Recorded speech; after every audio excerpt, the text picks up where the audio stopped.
We always try to give you our best advice about traveling to Italy.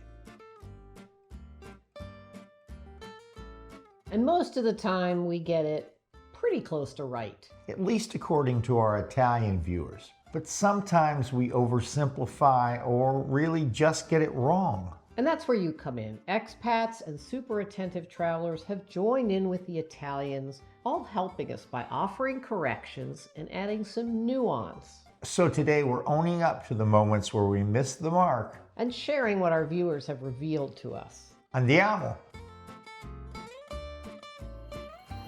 Let's start with fare la scarpetta, using a piece of bread to mop up that last bit of delicious sauce.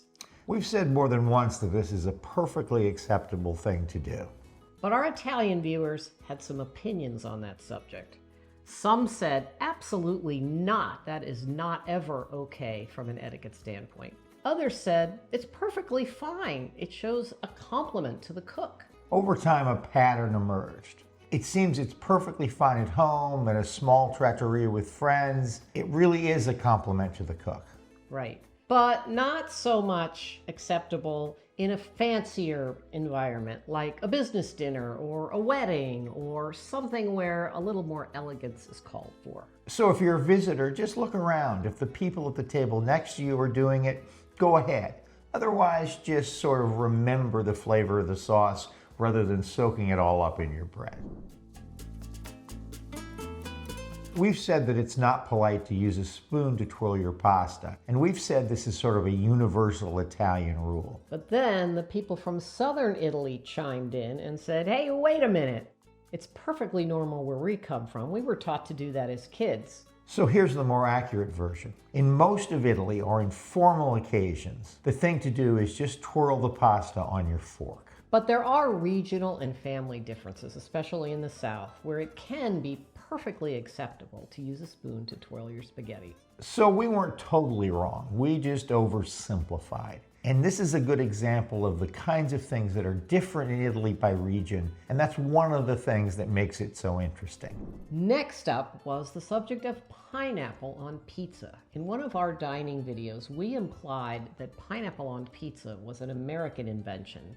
We rapidly heard from a number of Canadian viewers, excuse me. They're right. Pineapple pizza was created by Sam Panopoulos, a Greek immigrant in Chatham, Ontario in the 1960s. So 1 point for you, Canadians. We've also said that pineapple pizza isn't a thing in Italy. And a number of you have sent us pictures of menus from touristy places that do show pineapple on pizza as an option. But the general rule still holds, and Italians, for the most part, find pineapple on pizza absolutely horrifying. So if you really want to eat authentic Italian pizza, maybe leave the pineapple back home. We've said that we've never seen chicken on pasta or pizza in Italy, but weren't really sure why. Our Italian viewers very kindly explained that this is not random. There's an actual logic to this when it comes to Italian cooking. And the reason is that the meat in a pasta sauce is supposed to add fat and therefore flavor. So veal and pork and beef satisfy that. Whereas chicken just really gets mostly just stringy when you try to cook it into a sauce. And it's just too lean. It doesn't really have any flavor. And when it comes to pizza, chicken just doesn't have a natural role when it comes to combining it with the cheeses and other flavors on a typical Italian pizza. It's just not a thing. So chicken on pasta or on pizza really is an American or a foreign thing. So if you see it on a menu, you know it's a mostly touristy spot. Stay away. We once said that fettuccine Alfredo was an American invention, and that's not quite right. It first appeared on a restaurant menu at Alfredo alla Scrofa in Via della Scrofa in Rome. The story goes that Alfredo tried to create a dish for his pregnant wife who couldn't tolerate much. So the dish is very simply pasta, butter, and cheese. Later in 1920, Douglas Fairbanks and Mary Pickford, who were huge Hollywood stars at the time, they came on their honeymoon to Rome and they tried this fettuccine Alfredo at that restaurant. and they loved it. And so they took the idea back home to the United States, where it became a very popular American dish. Yes, it does come from Italy, but here's the crucial nuance. In Italy, it's pasta al burro. It's that simple dish of just pasta, butter, and cheese, usually served to children or if you're really feeling under the weather. But you really don't see it on your typical Italian restaurant menu. And frankly, the dish that it's morphed into in the United States with heavy cream and chicken and peas and other vegetables, that definitely is not found anywhere in an authentic Italian restaurant. And if you see it on a menu in Italy, it's a tourist trap. So we were wrong to say it's not Italian and strictly American, but the Americans have certainly taken it in an entirely new direction. So we've had a lot of questions about the coperto, or the cover charge, and also about paying for bottled water. And a lot of visitors think that this is just a sly way of putting a price increase on the menu. We've always said to expect a coperto charge, which is a little charge on the bill, €1 to €3, that the restaurant has to cover their expenses for the table setting and the bread. And also to expect to be offered bottled water at €1 to €3. And we said that tap water is not an option compared to that bottled water. Well, one of our Italian viewers had a great way to think about it. They said that, first of all, when you go out to eat in Italy, you're not going to get slapped with an 8 to 10% sales tax on top of the food that you're eating, and you're not going to be paying a 15 to 20% tip. So therefore, you come out way ahead when eating out in Italy compared to the United States. Now let's make a clarification on our clarification. There is tax in there, but it's built into the price of the meal. So if it says €20 on the menu, you're not charged something in addition to the 20 on your final bill. Yep, the tax is already built in. Secondly, now you can always ask for tap water. If you get it, it won't come with ice and it most likely won't be cold, but you can go ahead and ask for it. You might get a look and the waiter may refuse to give it to you, but it's worth a try if you want it. Why not ask? It's sort of seen as being sort of cheapskate, I think, to do that though. Yeah. We've said at least once that you can't get pepperoni pizza in Italy, and that the word pepperoni really means bell pepper. That is true. If you order a pepperoni pizza, you will get pizza with peppers. That's probably not what you intended. What we did say at the time is you can get a similar pizza with an ingredient called salame picante, or spicy salami. Or you could look on the menu for a pizza al diavolo, or the devil's pizza, which would include a range of salamis that are all spiced. So if you're craving your favorite slice from back home, look for one of those spicy choices on the menu. Just don't order the pepperoni pizza or you will get a pizza with green or red pepper on it. Here's another topic that sparked a lot of comments from our Italian viewers. We've said that Italians generally don't tip, but if you really have nice service, the thing to do is to leave €3 or €4 on the table. But we've been very clear that the tip is not a percentage of the bill. We've explained the reason behind no tipping in Italy as a difference between the wage rates between the US and Italy. In the US, restaurants are allowed to pay servers less than the typical hourly wage because the servers are going to make up the difference in tips. But in Italy, that's not the case. The Italian servers are paid a salary just like somebody who works in a store, for example. They make what one would call a living wage. So there is general consensus that Italians don't tip. And in fact, we've gotten many comments saying, please don't encourage people to tip. We don't want the tipping culture to infiltrate into our country. But here's where it gets tricky. So we've been challenged in a couple of ways. One is to say, well, if you're only going to leave €3 or €4, or you're just going to round up, that's kind of seen as an insult, and that you should be leaving at least a €5 bill if you're going to tip. Second, our statement of saying that waiters are paid a living wage has caused a lot of passionate comments. People feel that really they're underpaid. What we meant was to say that the tip isn't really a core part of their compensation like it is in the US. Right. So what to do? It's fine if you don't want to tip. No one will think anything of it. But if you do think that you got great service and you want to leave something, go ahead and leave €3 to €4 or even €5 if you want. Just don't go way beyond that, and certainly don't assume that you should be leaving some percentage of the total bill. For a long time, we've said that credit card machines in Italy won't let you add a tip, and historically that's been true. But our viewers, especially in the big touristy centers like Rome and Florence and Milan, have pointed out that that's actually slowly changing, and that the newer machines actually do have a line to add a tip or a prompt for a tip. And this is mainly aimed at American tourists. So if you see that line, don't feel like you're obligated to add a tip just because they're giving you that choice. Follow the directions we just talked about relative to tipping. Right.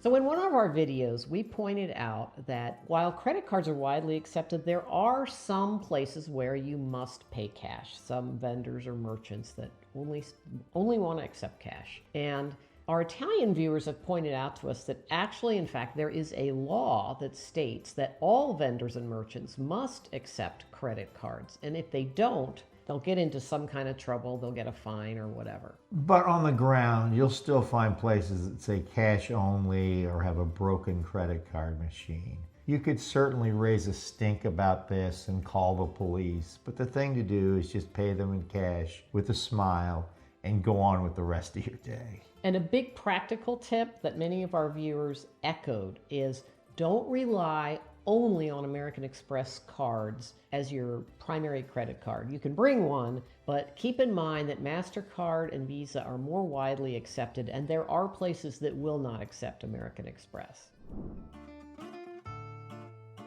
In the past, we've said that Italians don't drink cappuccino after 11 a.m. like it's a curfew, and that you really shouldn't either when you're there as a visitor. But the reality is a lot more nuanced than that. And it is true that Italians will frown on people having cappuccino with their meal or, for example, right after lunch or dinner. But having a cappuccino in the afternoon, maybe as or with a snack, that's acceptable. You might get a little bit of a look some places because many Italians won't do it, though some will. But just go ahead and order it and enjoy your cappuccino. Don't worry about it. Nobody cares. And if you really want to blend in, just stick to espresso directly after your lunch or after your dinner. Otherwise, if you want to have a cappuccino in the afternoon as a pick-me-up or a treat, go for it and enjoy it. In one video, we said that you could only get Coca-Cola in bottles in Italy. But some Italians clarified that. Often in a pizzeria or a bar, you can get a Coca-Cola on tap called alla spina. And you can even order una Coca Grande alla spina con ghiaccio e limone, or a large Coke with ice and lemon. You can even get a pitcher of Coca-Cola, particularly in a pizzeria. So bottles are the most common option, particularly in restaurants, but it's not the only way you can get it. So this is my favorite faux pas. In our grocery video, I exclaimed, "Wow! I can even get the yogurt that I have back home, Fage yogurt." But as many of you pointed out, Fage is not American, it's Greek. We know that! All I meant to say was, this is the yogurt that I enjoy back home, and I was excited to also find it in Italy. But it was a good reminder that sometimes we know what we mean, but we don't express it very clearly. We've said that Italians, as a collective thing, don't eat dinner until 8, 9, 10 o'clock, and restaurants won't even open until 7 or 7:30. So here's where the Northern Italians chimed in and said, hey, wait a minute, we actually eat around 7 p.m. But then the Southern Italians said, yeah, you're right, we eat 8, 9, 10 o'clock even. What is consistently true is that Italians don't eat dinner at 6 o'clock. So when you see a restaurant open at 5, 5:30, 6, that's a restaurant that's aimed at tourists. Yeah. Which you can choose to eat at, particularly if it's in a nice location and you want the view. But you might want to choose a different restaurant if you're looking for more authentic Italian food. So we talked about medical care when you're in Italy, and we might have made it sound simpler than it really is. The truth is that Italy has a good national health care system, and in a real emergency, you'll be treated, even as a tourist, and you won't likely be charged by the hospital.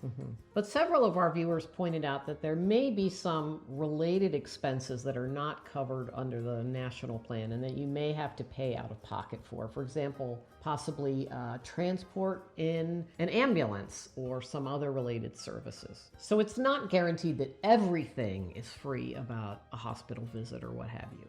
So our updated advice is, yes, you'll be taken care of in an emergency, but not all the costs might be covered. So we'd recommend that you do have travel medical insurance to cover those extra expenses if they arise. In one of our videos, we wondered why many exterior doors open inward instead of outward, and we were worried about the fact that you could get trapped inside in the event of a fire if the door only opens inward. We got a good explanation of that from some viewers, which is in a lot of old buildings or a lot of Italian towns, the buildings open right onto the street. So if the door opened outward, it would be blocking the sidewalk or even the street. And knocking people right off the sidewalk into the street when you open the door. Not a good thing. But the laws are changing. These days, a new building that's going to have businesses of a certain size has to have the doors open outward. Now, older establishments are likely exempt from this, so you'll still find those that have got the doors opening inward. In our driving video, we warned about speed cameras and the fact that you can get huge fines if you go over the speed limit. But the mistake we made was lumping all types of speed cameras together, and boy did we get an education about this from our Italian viewers. On the high-speed toll highways, similar to the US interstate highways, they use a system called Safety Tutor. And what it does is it takes a picture of your car at a point, and then at another point later, and it calculates the average speed over that distance. So it doesn't do you any good to slow down when you see one of these, because they're already tracking what your speed has been in the past. Then you've got another type of speed trap, which is called an auto velox box. And it's by the side of the road on, secondary roads and country roads and so forth. And the way that works is the minute you pass it, it clocks your speed. And if you're exceeding the speed limit, I think by even more than 5 kilometers per hour, you can get a big hefty fine. One thing we learned is that many of these boxes by the side of the road really aren't active anymore. They're left there really as a deterrent, probably for tourists who think they're still active. The speed traps that are really active are actually on a pole up over the road, and in order for them to, by law, they have to actually warn you ahead of time that that's coming, and there also has to be a sign on that pole that says that there's a speed trap there. The bottom line. We were right about the large fines, and some of that was from personal experience. We were just wrong about where it gets measured and how it gets measured. But we would recommend that you watch your speed, drive certainly no faster than what the locals are doing, because you don't want to be caught by one of these that you don't notice. So, were we completely wrong about everything? No. But we were guilty of oversimplifying and assuming that our experience with Italy represented the entire country. And we also didn't know the history behind some of the things that we were talking about. And that's really why we love this community. You don't just watch our videos, you correct us, you add some nuance and some texture, and you make the information a lot better for everyone who comes along after. But if you're Italian or you spend a lot of time in Italy and you hear us say something that's incomplete or a bit off, please tell us in the comments. You can do it politely, but please do tell us, because we need to know. We read all the comments, we learn from them, and we use them to improve our videos going forward, and even to make other videos kind of like this one. If you found this video helpful or entertaining, please hit the like button so other people will have a chance to view it. And take a look at our other videos about trip planning and traveling in Italy in general. And remember, if we mess something up in a future video, or ironically we messed something up in this video, please set us straight. Ciao for now. A presto.